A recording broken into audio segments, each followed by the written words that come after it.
khotbah, saya akan bacakan salah satu sajak saya yang dipilih oleh operator yang pendek saja.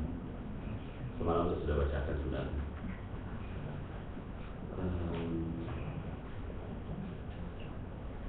Variasi atas sebuah lagu cinta. Akhirnya aku berjalan berdua denganmu di antara benang-benang hujan melintasi malam. Kabut menyembunyikan pesona bulan, menegaskan sunyi antara gelisah nafasku dan debar jantung. Di dalam gelap, ku cari pancaran cahaya matamu yang melebihi kerlip bintang-bintang di langit. Akhirnya kita berdua hanya bisa membisu diterbu hasrat dan sentuhan-sentuhan tak terputus. Di taman kota, ku tidurkan kau dengan sebaris sajak cinta yang kau suara. Angin segera melepas serbu kata yang biru, membuka pagi karena terbakar cinta.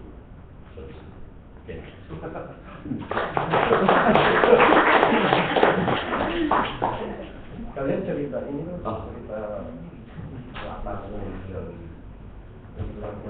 didorong oleh apa? Ini didorong oleh apa? Iya. Saya lagi jatuh cinta. Iya. Saya lagi jatuh cinta. Wah, ya. Istri saya meninggal 5 bulan yang lalu. Dan sejak saat itu saya merasa saya tidak akan menikah lagi karena memiliki istri yang sangat baik. Tetapi anak saya yang mendorong saya untuk menikah, katanya cari aja yang ayah suka. Tapi satu pertanyaan, apa ayah bisa jatuh cinta lagi? Ya. Itu tantangan buat saya.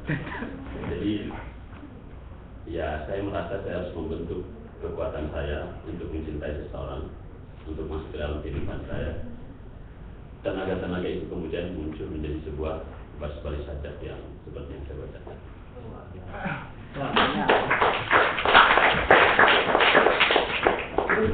Bung Hari kan besar di Makassar dan lahir. Itu pengaruhnya Makassar bagaimana? Mungkin sekilas kemarin saya ceritakan di ruang satu ya, bahwa sebenarnya tidak pernah terpikir untuk menjadi seorang penulis seperti ini. Saya di latar belakang kehidupan yang sangat keras di pasar terong. Ya Anda mungkin selalu menganggap, makanya kemarin aku penerjemahan dengan Om John ini, market child itu, anak pasar itu mungkin sedikit menganggap bahwa apa sih yang kelamnya, apa sih yang kerasnya di sebagai anak pasar itu. Di pasar terong di tahun 70-an 80-an itu sangat mudah kita menemukan orang yang mati, orang ditusuk di area saya di pasar terong, kemudian di Macini Kusum, dan kemudian di Jalan Kandea. Ya beruntung bahwa saya memiliki teman yang suka berlangganan majalah Hai, tapi dia tidak suka membacanya, jarang sekali, dan saya yang membuka awalnya. Saya ketemu banyak puisi remaja, cerpen remaja dan seterusnya. Latar belakang ini kemudian membentuk kehidupan saya juga untuk melihat sebenarnya kehidupan orang-orang seperti di pasar terong, Macini Kusum yang penjamret, pembunuh, segala macam. Ya itu sangat saya menjadi empati kepada mereka karena ya saya tidak mendukung kriminalitas ya, tidak sama sekali. Tetapi pernah tidak kita memikirkan bahwa kita melihat faktanya bahwa ya kalau misalnya Anda kemudian dengan pongahnya Anda berlantai berapa kali untuk berapa gram di situ masuk ke pasar kemudian dijamret, oh si Andi dijamret, si ini si ibu ini dijamret dan seterusnya. Itu sisi yang lain. Pernah nggak kita mendengarkan di sisi yang lainnya lagi, ketika misalnya ini penjamretnya, jimpet atau penjamretnya, ketika itu dia pulang masuk ke Macini Kusum, ke Kusum misalnya, dan ada ibu-ibu mengatakan, lu dapat sih, ini aja, dapat tidak? Ada nggak? Ada, ini ada mati, ambil. Mereka akan mengambil apa yang disukai dengan. Sekali lagi itu adalah fakta bahwa kehidupan seperti itu yang sangat keras, dan itu ketika terjadi kebakaran di Macini Kusum dan hampir memang dihabiskan oleh pemerintah kita yang tercinta ini, mereka mau digusur dan dipindahkan dengan diganti mungkin dengan toko atau apa dan seterusnya, mereka melawan. Tapi hampir semua orang mengatakan bahwa kenapa harus didukung, karena semua tempatnya para kriminal itu di situ. Saya bilang ya jangan dipindahkan, mestinya kan mereka ditata drainasenya dan seterusnya ditata kehidupan mereka, diberi mungkin sekolah gratis dan sebagainya. Saya membuat ya karena saya menyukai juga fotografi. Ketika itu kejadiannya, saya nongkrong dari subuh sampai sore, saya membuat essay foto dan saya presentasikan di Bakti. Mereka menyukainya dan banyak yang datang untuk menyumbang. Ya kurang lebih begitu.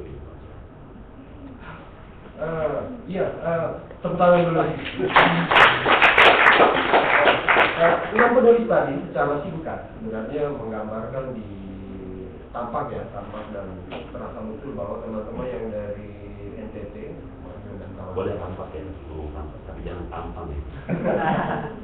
Jadi teman-teman dari NTT kelihatan lebih bergulat ke soal religi, dan teman-teman yang di Makassar itu lebih kecamuknya lebih ke soal bersinggungan soal ekonomi, pertumbuhan dan semacamnya. Tapi tidak tahu ya Pak John, ini gimana teman-teman yang orang bacaannya Pak John gimana?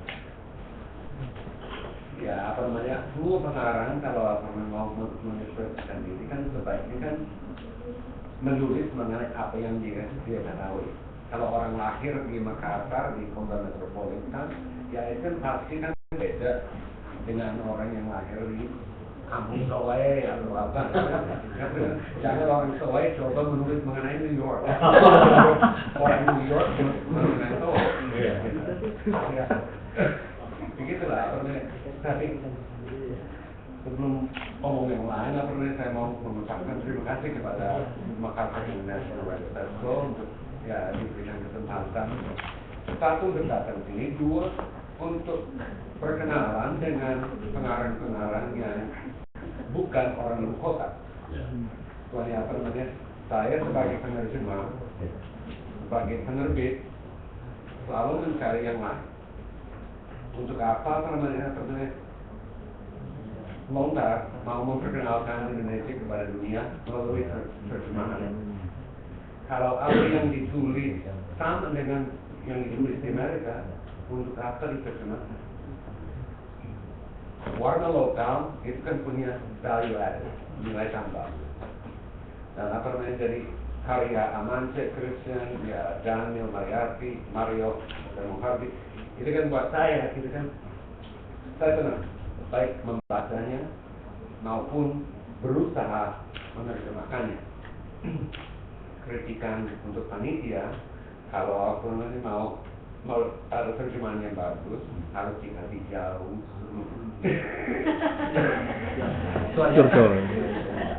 Saya tidak punya kesempatan dan bolak-balik sama pengarang. Dan ini bisa menjadi kritikan untuk pengarang sendiri. Memang kalau mau menulis sesuatu kan selalu bisa pilih audience. Saya menulis buat siapa? Kalau mau menulis buat diri sendiri, ya silakan, itu kan masing-masing. Tapi kalau mau menulis untuk audience yang lebih besar, ya harus pikirkan baik bahasa maupun gaya yang dipakai. Kalau mau go national atau go international, lain lagi. Ini kalau Amansyah hanya mau menulis untuk kalangan Timur, itu nggak apa-apa. Boleh pakai bahasa Timur, boleh pakai semuanya ungkapan Timur. Tapi kalau mau dimengerti di level nasional, harus cari jalan untuk menyampaikan arti dari itu. Dan dalam hal ini saya banyak mengalami kesulitan waktu menerjemahkan karya-karya karena memang dalam bahasa Indonesia tidak ada kata sepadan, dalam bahasa Inggris juga tidak ada. Kalau nggak salah Mariarti dibilang kan puisi yang dia baru bacakan dari kalau salah bilang nggak usah diterjemahkan, kurang puisi kalau diterjemahkan. Maka kalau nggak diterjemahkan orang nggak ngerti, tidak ada puisi. Maksudnya kan penerjemahan selalu itu kan kompromi. Memang tidak akan sepuisi dalam bagi bahasa aslinya. Tapi kalau orang yang bahasa Inggris, bahasa balap-balap,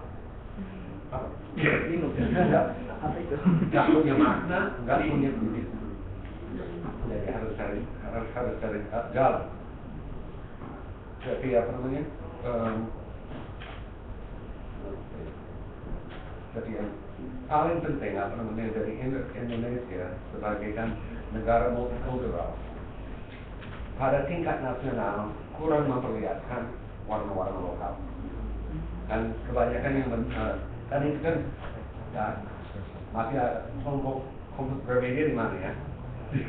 Kan biasanya kan cari yang netral, gitu kan.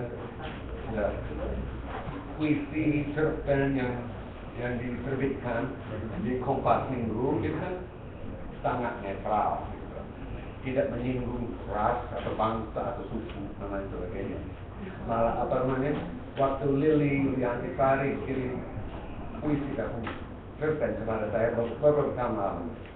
Terus saya kan kagum ini karyanya bagus sekali.